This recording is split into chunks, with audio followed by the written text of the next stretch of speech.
बिस्मिल्लाहिर्रहमानिर्रहीम। मैं हूँ सादिकुर्रहमान। दोस्तों, आज आपके सामने एक बहुत बुरी किस्म की ख़बर शेयर कर रहा हूँ और ख़ास तौर पर उलमा तलबा के लिए, दीनी हलक़ों के लिए और पुश्तो के अवाम अन्नास के लिए, ख़ुसूसन पाकिस्तान अफ़ग़ानिस्तान के जितने भी दीनी तबक़ात है, तमाम के तमाम हज़रात के लिए ये बहुत बुरी ख़बर है कि आज हज़रत शेख मौलाना रहीमुल्लाह हक़्क़ानी साहब को अफ़ग़ानिस्तान में एक धमाके के अंदर शहीद कर दिया गया है।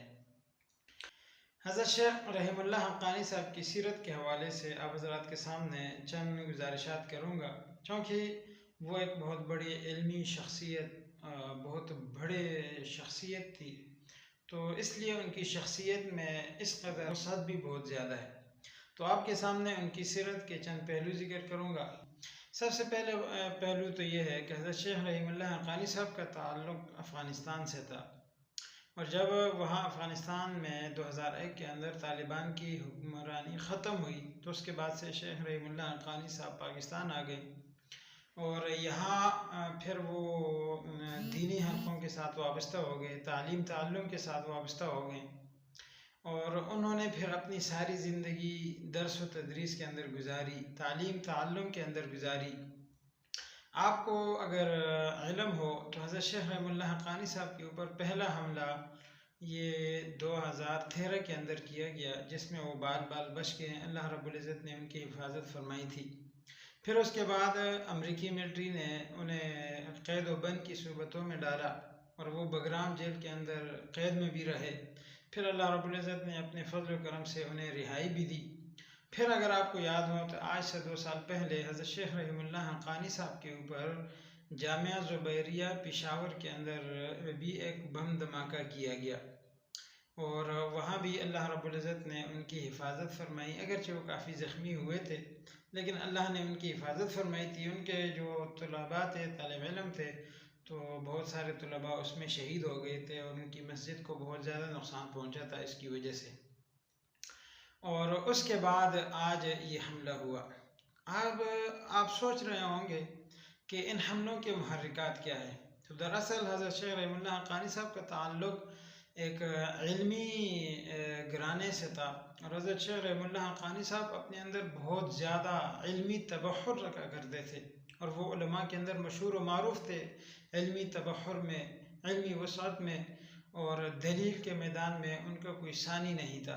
और उन्होंने अपने इल्मी इस्तेदाद की वजह से जितने भी फ़िरक़े हैं, गुमराह फ़िरक़े हैं, बातिल फ़िरक़े हैं, तो उनको अपने इल्म की वजह से ऐसे ऐसे जवाबात दिए अक़ली और नक़ली कि वो उनके सामने जवाबात देने से गुरेज़ाते, बल्कि उनके सामने वो जवाब दे भी नहीं सकते थे, इसलिए कि अल्लाह रब्बुल इज़्ज़त ने उन्हें बहुत बड़े इल्म से नवाजा था।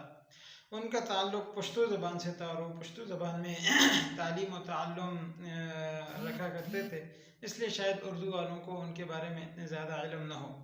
लेकिन उनके ये बयानात फ़ेसबुक के ऊपर और इसी तरह यूट्यूब के ऊपर बहुत ज़्यादा पड़े हुए हैं कि उन्होंने जिस मौजू के ऊपर लब कुशाई की तो ऐसी कमाल के साथ उन्होंने लब कुशाई की कि उसका कोई जवाब न दे सका। और वो मुनाज़रा कोर्स करवाया करते थे, तो अपने मुनाज़रा कोर्स के अंदर जो अपने शागिर्दों को बताया करते थे तो ऐसी ऐसी चीज़ें बताते थे कि जिनका वजूद, जिन चीज़ों को आदमी तसव्वुर नहीं कर सकता था, यानी इस कदर इल्मी चीज़ें वो बतलाया करते थे अपने शागिर्दों को। और बातिल फ़िरक़ों के पास, उनके पास दलील का जवाब नहीं था, तो मुमकिन है कि बातिल फ़िरक़ों ने उनके ऊपर पहले हमला 2013 के अंदर किया हो, फिर 2019 या 20 के अंदर किया हो, जो आज से 2 साल पहले हुआ था, और अभी भी उन्होंने दलील का जवाब दलील के बजाय दलील का जवाब गोली और बम से दिया और उन्हें बम से उड़ा दिया गया। तो ये तो उनकी सीरत का एक पहलू है। उनकी सीरत का दूसरा पहलू ये है कि उनका ताल्लुक़ अफ़गान तालिबान के साथ रहा है और उनका बहुत गहरा ताल्लुक़ अफ़गान तालिबान के साथ था और उन्होंने हमेशा अफ़गान तालिबान की हिमायत की। और इसके मुकाबले में जो सल्फ़ी हैं या जो दाइशी ग्रोह हैं तो उनके बहुत ज़्यादा ये मुखालिफ रहे हैं। इनके बयानात अगर किसी ने सुने हो तो इनके बयानात में साफ़ तौर पर वाज़ेह हमें नज़र आता है कि ये दाइशी लोगों की बहुत ज़्यादा मुखालफत किया करते थे। तो हज़रत शेख रहीमुल्लाह हक़्क़ानी साहब का ताल्लुक़ तालिबान के साथ बहुत ज़्यादा रहा है। बल्कि जो शमाली सूबे हैं तो वहाँ जो मिलिट्री कमीशन है तालिबान के, तो ये इसके मेंबर भी थे और पाकिस्तान से मुल्हिका इलाक़ों में ये मिलिट्री कमीशन के सरबराह भी थे। तो तालिबान के लिए, अफ़गान उलमा के लिए और मेरे तो बहुत महबूब आलिम दीन थे और मैं इन्हें बारहा सुना करता था।